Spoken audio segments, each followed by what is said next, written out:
In the present video, we will discuss the introduction of line balancing, terms used in line balancing, objectives of line balancing and procedure of line balancing.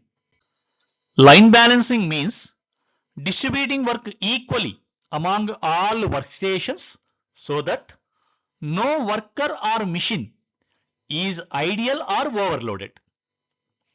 So here observe the schematic representation, and here there are the several workstations, and each workstation is consisting of the several machines and the workers. In this regard, we should have to distribute the equal amount of the work to all the workstations. Then no worker or machine is idle or overloaded.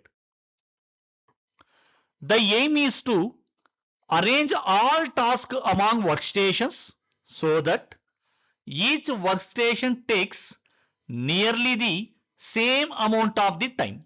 So here each workstation having the same amount of the cycle time. The objective of line balancing is to combine various operations on different workstation in such a way that the processing time at each workstation is almost the same and equal to the cycle time. So here each workstation, so combining the various operation. For example, so in the first workstation I'm combining there are the two tasks A and B, and the second workstation I'm arranging the only so task C, and in the workstation D, and here combining the E and F, and here in the workstation 5 there is arranging the only one task, that is the G task. So here each workstation should have the same amount of or nearly to the cycle time. This study reviews different methods used in assembly line balancing. It focuses on the latest trends and developments in industries to reduce equipment cost and the number of workstations. So line balancing technique is used to achieve, first one, the minimization of number of workstations, and second one is the minimization of the cycle time, and third one is the maximization of the workload smoothness, and last one is the maximization of work relatedness.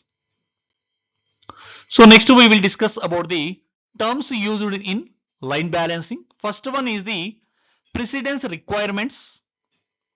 Precedence requirements mean the correct order in which task must be done on an assembly line.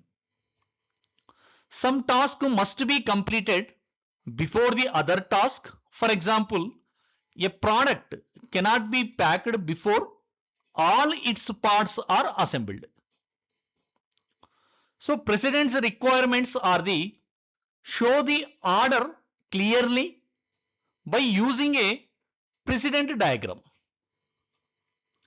A precedence diagram is like a flow chart where each task is shown as the circle and arrows shows the sequence of operations. So here circle represents the each task, for example A task and the B task, and arrows represent the sequence of operations. So first operation, and moreover it will be represent the operation time also.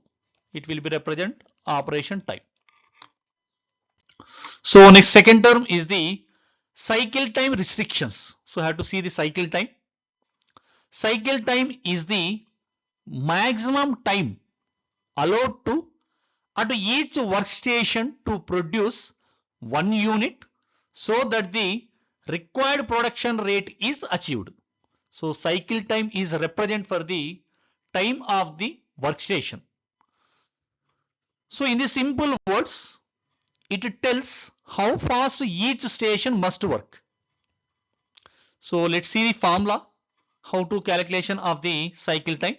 Cycle time is calculated as cycle time equal to available production time divided by number of units to be produced. If work at a station takes more than the cycle time, production will be delayed. So always have to remember each station time should be below the cycle time. So this is the very important. And next terms are the workstation, a place where one or more tasks are performed. So in general we are calling as the station 1, station 2, station 3 like that. And next term is the task type. So task time is the time required to complete a task. And next term is ideal time. It is the unused time at a workstation. So ideal time equal to cycle time minus station time. And next one is the station time. Total time of all tasks assigned to a workstation. And next term is the line efficiency. So line efficiency is measure of how well the line is balanced. So in general, line balance equal to the sum of task times, that is capital T, divided by actual number of workstations NT into workstation of cycle time.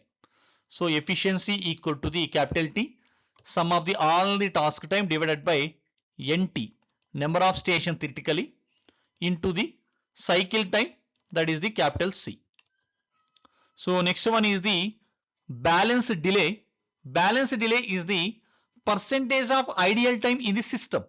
So balance delay equal to the 1 minus efficiency. Next term is the smoothness index. Smoothness is a measure of relative smoothness of line.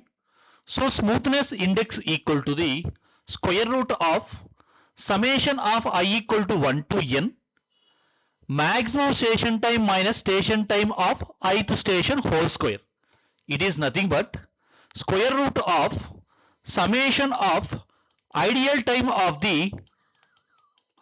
whole square of the all the workstations. So next we have to discuss about the objectives of line balancing. First objective is to minimize the total amount of unassigned or ideal times at each workstation. Second objective is to eliminate the bottlenecks, ensuring a smoother flow of operation. Third one is the to determine the optimal number of workstation and operations in each workstation.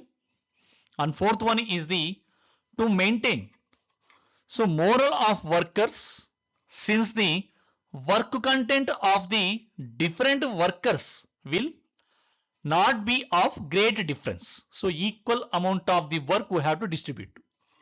And next one is the to maximize the manpower utilization by minimizing the ideal times of the operations. And next objective is to minimize the intermediate stock or work in progress. And the next objective is to improve the quality and productivity of assembled products. And last one is the to reduce waste of production and delay.